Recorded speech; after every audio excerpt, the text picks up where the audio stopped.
This podcast is sponsored by Talkspace. Last year, I went through many different life changes. I needed to take a pause and examine how I was feeling in the inside to better show up for the ones who need me to be my best version of myself. When you're navigating life's changes, Talkspace can help. Talkspace is the #1 rated online therapy, bringing you professional support from licensed therapists and psychiatry providers that you can access anytime, anywhere. Living a busy life, navigating a long-distance relationship, becoming a first-step father, Talkspace made all of those journeys possible. I could speak with my therapist in the office. I could speak with my therapist in the comfort of my home. I was never alone. Talkspace works with most major insurers, and most insured members have a $0 copay. No insurance, no problem. Now get $80 off your first month with promo code SPACE80 when you go to Talkspace.com. Match with a licensed therapist today at Talkspace.com. Save $80 with code SPACE80 at Talkspace.com. BT joining us now from Augusta. What's going on, BT? I did have some precancerous stuff burned off my face recently. Is that what you're alluding to? No, it was not, but I guess that kind of fits, I suppose. All right. Well, successful first day, and obviously Rory makes the big push. Does that feel like the main storyline when you're there, boots on the ground? Yeah, I thought that was a big storyline. Last year after he won the elusive green jacket and joined the Grand Slam club, I think we all talked about, hey, the lid's off. Rory could rip off 3 or 4 or 5, at this point in time, even though it had been, over 10 years between, major wins for Rory McIlroy. And so we had high expectations the very next month at Quail Hollow, and, he just did not play well, had the driver issue, and just what we didn't count on was that toll that win and the stress and the emotion of all those years really kind of took out on him. And it was pretty much, the rest of the season just wasn't his. But now you start to wonder, well, okay, he returns now as the, decorated, celebrated, defending champ and hosts the dinner and is wearing the green jacket on the grounds and gets to drive down Magnolia Lane as a champion and park in the champions, parking lot and he's got a locker in the champions locker room. And there's a lot of flex and confidence that comes along with that and some freedom. So I asked him after his first round, was there a sense of freedom when when you played versus some of the other years? And he conceded that maybe that was there, that when he didn't have it going well in the first 7 holes, that he didn't press, didn't have to kind of push on it because he's, again, if it doesn't work out, he's already got his, right? And so this is what's going to be interesting. I'm really anxious to see how he plays. Tees off in about 10 minutes for his second round. Very difficult conditions out there, very firm. It's perfect weather, but really tough and challenging conditions on the golf course because of the lack of humidity. And so I'm anxious to see what he can do. If he can put another low one, yeah, he's definitely in the driver's seat. Even something around even par would be a good score today. And that's a developing story. Could become just the 4th player to win back-to-back Masters, joining Jack, Faldo, and Tiger. So, a good one developing here. BT, take us through Scotty Scheffler's journey so far. I guess he's out on 10, right? Even today, something like that. You can probably give us more of an update. But the way he started, it looked like, man, look out, he's going to run away with it.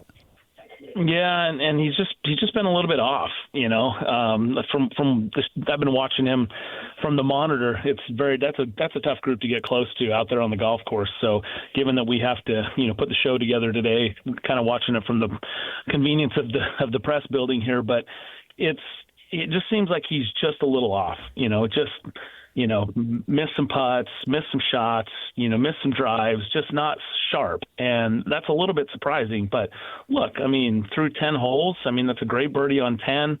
He sits there at 2 under par, and, that's a good spot. So I expect that we'll continue to see him, rebound. And if he can use that, look, made a couple of bogeys and got back to even. Now he's gotten them back.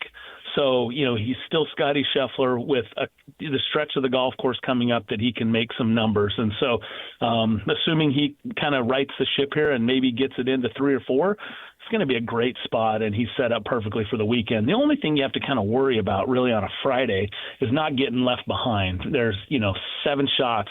I think maybe 8 shots is the most that anyone's ever come back after 36 holes, and that was Jackie Burke back in the 50s. So it's pretty much, this group. And then talking about Scheffler, like he's one of, last I counted, there were 10 out of the top 13 or 14 that were in the top of the leaderboard that were major champion winners. And so super great leaderboard, stacked with great experience. And this is going to be a kind of the top of the class and see who can come through this.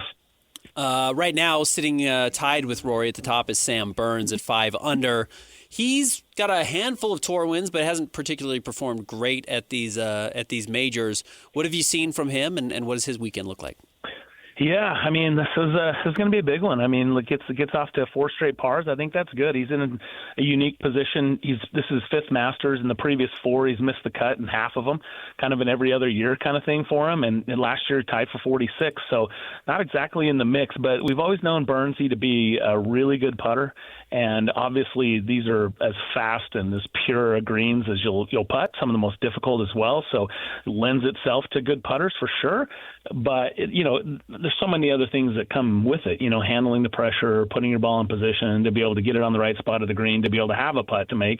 And so, given that he's on his game right now, it's a little bit of a surprise being there at the top of the leaderboard, but good for him. I mean, if he keeps it going, he's going to be challenging for his first major and his first Masters, along with, guys like McIlroy, who's looking for his, to be, as I said, the 4th to become back-to-back. Scheffler, who's looking to become the quickest to 3 jackets in his 7th start.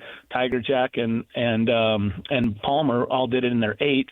So there's like a lot of stuff that's going on here, and good for Burns. I mean, Justin Rose is the other one that's put himself right back there after he's had 3 runners up and 2 that he's missed in a playoff, and so putting himself right back in there, having one of the best rounds of the day is impressive. So there's just so many great names and stories that are wrapped up there on top of the leaderboard. And then you got Chris Goddard up in there as well. He's a first-timer.